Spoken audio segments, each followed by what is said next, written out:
Welcome. This is Dion Hinchcliffe, VP of CIO Practice at the Futurum Group, and we're here for another episode of Infrastructure Matters. This is episode 64, and I have my co-host, Camberley Bates, with us. Welcome, Camberley. Good day, and welcome to the holiday season. It is the holiday season, and also means a little bit less travel for us analysts, which is kind of nice. But boy, have we been busy the last week and a half, 2 weeks, months. 6 months.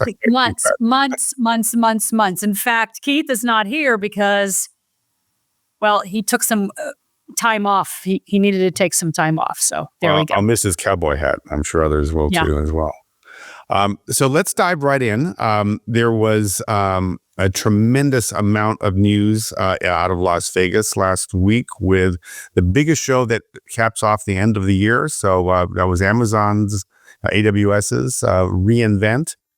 Week-long extravaganza. I spent more time at that event than any other. I was there all week, which is unusual for me. Camberley, you and I even sat together at some of the announcements at the Analyst Summit, and they just kept coming fast and thick. Too much for us to even cover here. But let's dive into what we thought was the most significant or interesting announcements. Camberley, you want to go first? Sure. I'll just cover some top-level things that I thought was pretty cool. And you know me, I'm data storage. So they announced for S3 some very, very significant items. They are promoting S3 as the data lake. Bring your data to their data lake, and we're going to enable this for your entire AI strategy.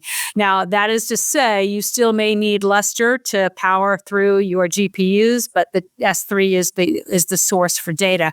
The two big things they announced is being able to do tables within there for your Iceberg, as well as the metadata processing. And they're doing quite a bit within the S3 to improve the performance kind of level on there. I'm going to take a look at my notes here. In terms of the data layout is being optimized. They've done some things to simplify the table security. They are optimizing garbage collections and row deletion that you need to do for Iceberg. So I'm kind of getting into the technical weeds here, but some really, really nice stuff. Items that they have done. There I am with that technical term stuff.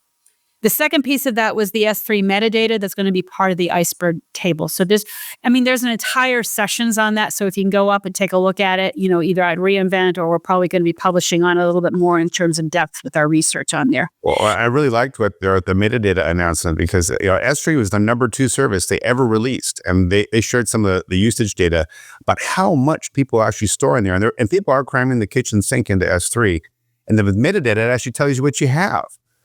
You can actually go in there and throw everything to a data lake and then go, well, what's in there? And it will actually tell you. And I thought that's really going to help make S3 much more self-service, much more useful to people who are not necessarily developers, are data architects who just want to work with the data they have in S3 and understand what's in there. I thought that was a really good announcement. Absolutely. I think the number they put up there was 400 trillion objects today stored in S3. So it's kind of like, no, there's a bit up there. The other two things that was really cool, and I'm going to go into, again, I'm looking at my notes here, was some two really cool customer stories. And I'll start with the first one, which is Merck. Merck has been there, and it's a non-AI one, Merck has been there for 13 years. They started what they call the Blue Sky Project, Infrastructure as Code project they were doing. What they were looking at is they just could not keep up with development. And so pretty much what they gave is AWS responsible for the maintenance, the patches, all those kind of areas, while they could focus on modernize their apps. And which they did is they quoted 1,000 apps in the modernization process that they've done. Wow. So now they feel like what they can do now is really focus on governance and guardrails, especially as they go into the AI space. The other one that was super cool was Novo Nordisk, which is a pharmaceutical out of Belgium, if I get that right. Now they're famous. Very famous. They are known. They have 50% of the insulin business. We won't even talk about that. That's another issue. But anyway, so what they talked about is how they're using AI for regulatory filing. So there are about 200 to 1,000 documents that have to be prepared for filing. And that would be to the FDA or France's, FDA or England's FDA, et cetera. And it can take them 12 to 15 weeks to prepare and to submit. What they have done is they have applied AI, and this is taking this down to, ready for it? 10 minutes. Oh, 10 minutes. They have reduced their staff that's doing the writing from 5 to 3 medical writers. They have redeployed those into other things. They have reduced a total of 27 full-time equivalents. What they used is Bedrock, MongoDB, Anthropic, and some other foundation models. And that has the tagging and the metadata on the documents that they have that changed how they've organized the company in terms of submitting this. So there's more collaboration between the scientists.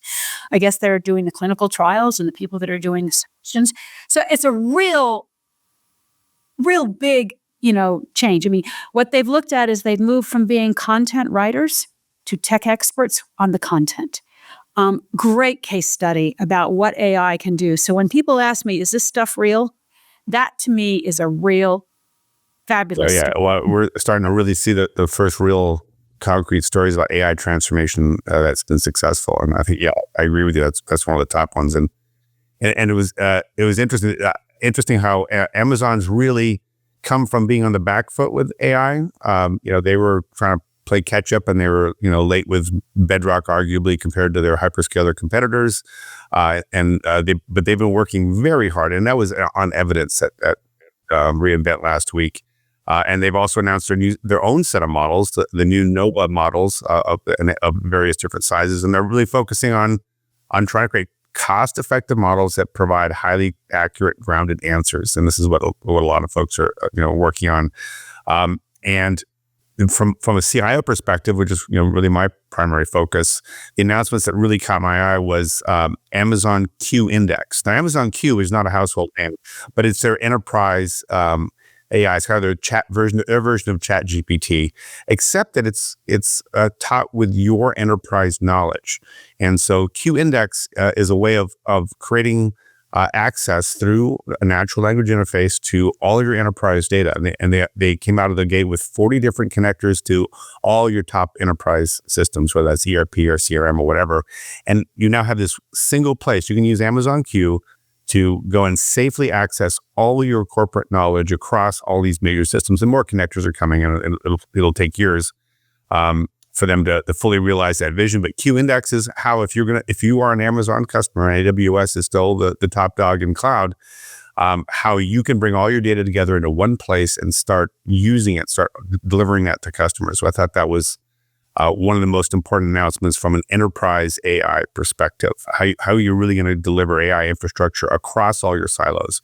And so Q Index was the big news around that. And it had the same thing with SageMaker, which is their very successful analytics product. They now have SageMaker Index, the same thing, allowing you to access all your analytics across SageMaker in a single place.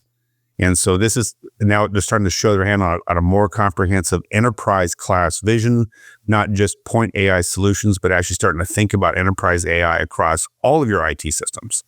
And this is the kind of the early maturity we need to have, that CIOs need to have in order to really start delivering AI value to their internal stakeholders and to external customers. So those are some of the ones that really caught my eye. Yeah, and did you take a look at the Q Developer one, which is their tool for the developer side of the house? Yes, I know. We can spend a whole show on that. It was. Yeah, we could. Absolutely. Anyway, guys, it was just a phenomenal show.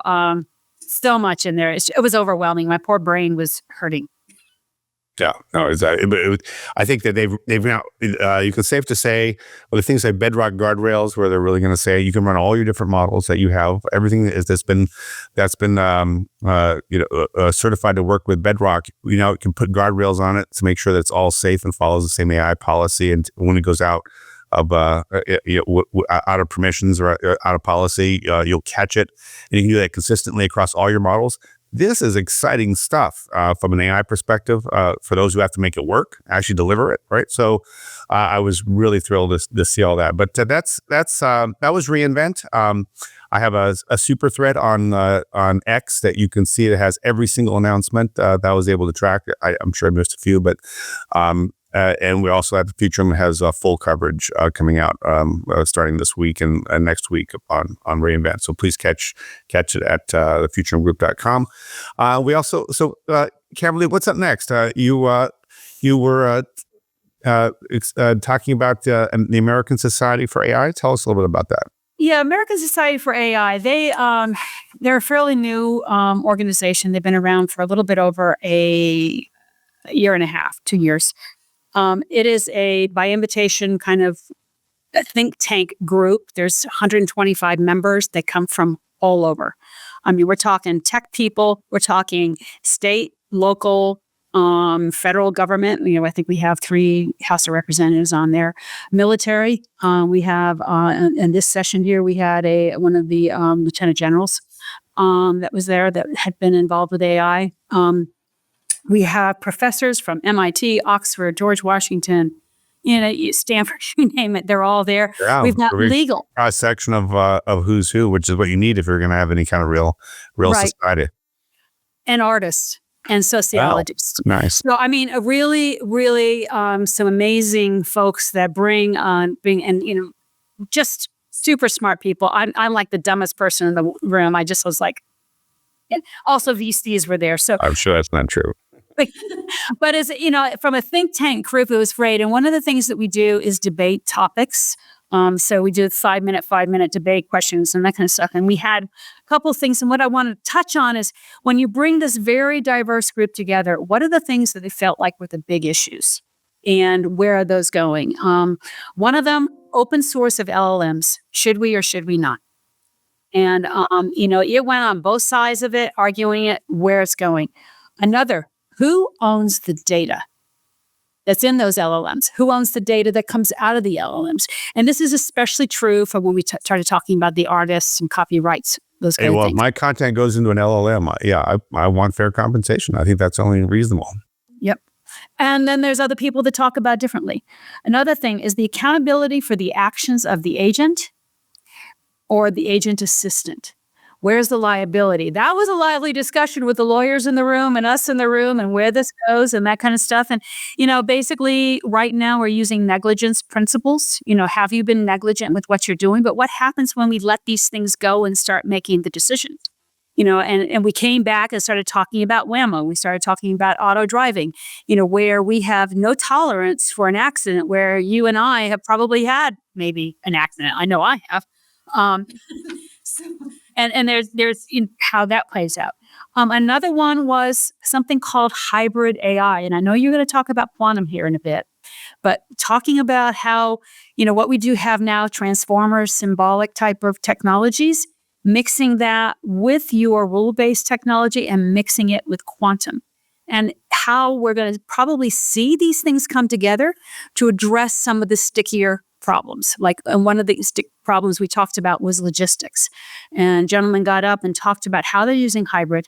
And they would never have been able to do what they're doing, which is a company called Savant X, which is doing logistics management. You can tackle traveling salesman problems and other things that they're too difficult for traditional or classical computing to handle if you can augment it with quantum. Yep. Well, we talked about that. And then the talent issue was a big discussion as well. And then talking about how, the professors that were talking about how they're trying to train up these people to come up, the Gen Zs or whatever, and the difference between you and I, who've been around this technology for a long time, and what it means for Gen Z to come up in here in terms of this world and how do we apply these things. So those are all debated topics, and there's enough time to kind of go into those things. But what the society will do is start to push things out in terms of recommended policies, research kind of things that we'll see over time. It's self-funded. There's there's nobody dropping money in here, so we're not being influenced by the government or some sort of lobby. That's why those associations and societies are so important, is that they can be impartial arbiters and bring a lot of expertise that doesn't have necessarily a giant tech company behind it, for example. Right. And we have the rules are in terms of anonymity. Whatever those rules are, where you can't bring who said what, but you can bring what was said. The old Chatham Rules. Chatham Rules. Thank you very much. Yes, it was definitely Chatham Rules there. Which was, made for very lively discussion, especially when we had, somebody from the state of California that heads up with AI stuff, talking about what they're doing and how they're experimenting with it and what, the areas that they're going. Last time we had folks from New York City, and when we were in New York talking about it. So these are all the conversations of the day. And in fact, we're doing a big study on CIOs and AI right now at Futurum. And one of the things that's come as we talk to a bunch of healthcare CEOs, what's really come out is there's a big tension between the clinicians will be using their AI models to determine what the care should be, and the insurers will have their own model about whether something should be treated or not. And the biggest concern that's emerging is how do you decide whose model is right, which is the right one? And so that has massive societal implications because everyone receives healthcare, and pretty soon all of that is going through models. We heard how United Health has used AI models to deny care, and that's been quite controversial. And that's going to be a very hot topic, and hopefully your society there can help us navigate that challenge there for us. Well, and that gets back to the LLM open source piece of it. Should that be open source enough so we can peer in to see how they have made those decisions and made those made those things? We talked about, for instance, thinking genomics. Shouldn't genomics be an open source LLM? Except for then we pop into saying, what if the bad guys get a hold of that? Well, of course, and then you've had the whole commercialization of scientific research is a whole other topic about, a lot of that information is no longer freely available anyway. So what do you do? Mm-hmm. Right? So moving along, Camberley, you have other news for us, Cohesity. Will you walk us through the news there? Right. Data. So we had two big announcements from data protection companies. I know it's kind of boring, data protection, the last thing on the thing, but it was the number one thing out of my CIO survey was all cyber topics is the hottest thing. Yeah. Right. And that's why we're seeing a transition of people upgrading or changing out their data protection systems, et cetera. So what just happened is Cohesity, which is has been a startup, pretty small, and Veritas, a long time data protection guy, been around, new, et cetera. They had announced about a year ago that they were going to join. What happened is that Veritas split in two. So things like the enterprise side, technology, MBU, and a few of the others is now part of Cohesity. Cohesity is the big company. So Veritas was owned by a PE firm. So this is the way for, that moved over there. And then another firm was formed called Actera, which owns the backup exec technology as well as a few other technologies. So we now have this Veritas, and now the name is going to be Cohesity. Veritas is bigger than Cohesity. So you're looking at, how is this going to work? What's going to be happening here is Cohesity has done quite a bit of work with AI. So what you're going to look at is saying, so can I take all that Veritas data that's stored in backup kind of stuff, and can I start using that in terms of a option for starting to use for training? And that's kind of where this is going over the long haul. So not only just protection, but also in that file system kind of environment. So that was pretty cool. The other one that was really big, and you kind of go, holy crud, is a company called Veeam. And they are about $1 billion in size firm. They just issued a new equity offering, which is a secondary offering, oversubscribed. Yeah, interesting. The valuation is now $15 billion. Expect them to go public sometime in the next 18 months.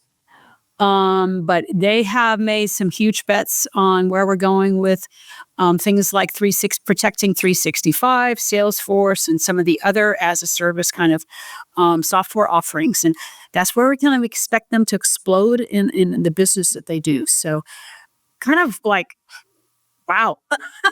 Yeah, right. Well, I think all of that, what's old is new again in terms of infrastructure. And we saw this with quantum computing. GPUs made compute exciting again. And now quantum computing appears to be perhaps on final approach to actually getting into the data center. Now, we've had these big bespoke quantum compute devices in the data center in the hyperscaler clouds for a while, but they have very limited access. They haven't really been able to scale it up, and there hasn't really been able to a lot of demand because the chips can't do much yet. And in fact, they've just now arrived in chip format, right? So the last few years. But Google had a major announcement. Their new Willow quantum chip has a 104 qubits, I think it is. It's in the low hundreds. They made a splash because they announced that they believe that its performance is so high, it must prove that the multiverse exists, and that quantum computing is the way to access it. I don't know if you saw that, but it created quite a bit of hoopla with both scientists on both sides saying yes and no. But we see with IBM's Heron chip, which has only a handful, only a couple dozen more qubits. We're getting to the point where we now have quantum chips that can begin to do things beyond just simple, random number generation and things like that, because that's all you can do. 100 and some odd qubits is not very much. And China this week also announced their own quantum chip with 504 qubits, which is four times more than both Google and IBM have. So quantum's really developing. These new chip packaging of quantum is really important because that's going to allow them to enter the data center. And we'll see, we were talking about hybrid AI and be able to supercharge AI by adding quantum to the compute mix at the infrastructure level in our data centers and in the cloud. It's getting close to being real. The error rates are dropping to the point where you actually can use these for business applications. Not quite yet, but we see, you plot all the trajectory forward. I would agree with Arvind Krishna, the CEO of IBM, that we're likely to see these really being a usable offering in the next couple of years. And these are all great proof points for that. I don't know what you think. What do you think, Camberley? Well, as I said, at the conference, the American Society for AI, there was a VC there that's all he focuses. His company focuses on is quantum. And then there was also one of the members is the CEO of a company called Savant X, lots of airtime here, which is quantum. And they have implemented systems that are doing logistics management for the LA, I believe it's LA Harbor container trucking. They're doing something that he won't talk about for, I think it's the Air Force. And they're about to do a deployment for one of the trains. I think it's one of the train systems, and that is about loading on the container loading onto the trains and scheduling them. So these are real apps. These are real kind of that are creating some significant value proposition for these organizations. So it's real. It's here. No, that's here. That's what we'll have title the show. Quantum is here. And quantum is here. What scares me a bit is hearing you talk about 500 qubits with China, because if I recall correctly, the government has moved up the time frame in terms of when people needs to be quantum secure. Because of this. And so one time I thought it was 2030, and now they're moving, I think they moved it to 20. They have to because you only need about 1,000 qubits, maybe 1,200 qubits to break basic RSA security. Oh, geez. So, okay. Yeah. So we are right. We were right there. We're right there. Yeah, we're one or two chip generations away from where that's the basic RSA 256 can't be broken for a while yet, but still. So the CIOs that you work with, are they aware of this? Especially since it's on their risk. If they have a list of risks, they know that all of a sudden all their secrets will become readable here in about 5 years. That's how they're looking at it. So yeah, it's on the list of risks that they're managing. Are they investing a lot in it? No, they're expecting their vendors to be able to dig them out and re-encrypt everything or whatever they have to do. To be quantum secure. Wow. Yeah. It's interesting. Well, and the whole thing with China is really heating up because we're now really blocking China's access to AI chips. And we just had new regulation come out this week to block third countries from being intermediaries for that. So we're really trying to tamp it down. And as a result, China, I think at the beginning of the week, blocked our access to their sources of antimony, gallium, and other things that we need to make the chips, the AI chips. So real battle is, at a slow level right now, but it's brewing in terms of China's now where we're going to have to build our own AI chips. We're not going to be able to source them from the West. So we're going to see what happens. Might be the West gets the GPUs and quantum is done with China, but we'll see what happens. Yep. So it's and then all the stuff with Intel kind of like blends right into that same kind of discussion there that's happening. So anyway, okay, cool. Yeah, well, to round out the show this week, unless Camberley, unless you have anything else after this, is Google made a major AI announcement. Gemini 2.0 is out. This is a major model upgrade. It's fully multimodal. I'm watching it climb the AI leaderboards. But what's really significant is they have associated with it something called Project Mariner, which shows off the agent-based capabilities. Agent-based AI is the hottest topic right now. AI doesn't just produce content for you, but does things for you. And Google Gemini 2.0 really focuses on that. And Project Mariner is an interesting plugin. It actually connects to your Chrome browser, and then on your behalf, you can make a request to Gemini 2.0, and it will use your browser with all your access that your browser has and passwords and everything to go out on the internet and do things for you. And then they claim it can handle complex multi-step tasks across multiple applications to do things on your behalf directly through the browser. And why I have actually a lot of reservations about directly handing AI control of our IT systems. It's still an impressive tech demonstration. I watched what it can do. And so agent-based AI is here, folks. The question is, can we control it? Can we protect ourselves from it? So it's going to be interesting. When you say it does something for you, what kind of things will it do? You can ask it to book the cheapest vacation trip to Europe. So go and search all the different sites, get me hotel and flights, send me an email just to confirm everything, and I'll give you yes or no, go off and do it, and then you go get coffee, right? So you still have the expert, and that's what I call that, the person that looks at what happens and says, okay, go do that. It's not automatically exeting for you. It will absolutely. Could happen, I guess. Yes. You can have it do that for you. You can say, go find the cheapest place to buy this item and buy it for me. And it will just do it without asking if that's what you want. Wow. That gets back to the negligence principles and the legal issues and everything else that we talked about. There we go. Okay. Wow. Okay. I feel sorry for people that are not in the tech industry to a bit, that are spending time looking at these things. I mean, one of the beauties of this podcast is I learned so much from you guys. I know we don't have Keith here, but I would learn, open my brain for a little bit more in it. But there's no way you can track all this. It's just crazy. No, even if you do it full time, and we do. I mean, that's what's so funny, right? Yeah.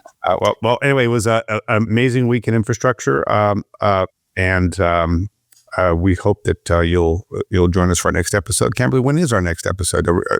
I think we're recording on Friday next week. Okay. Yep, great. I'll be there too.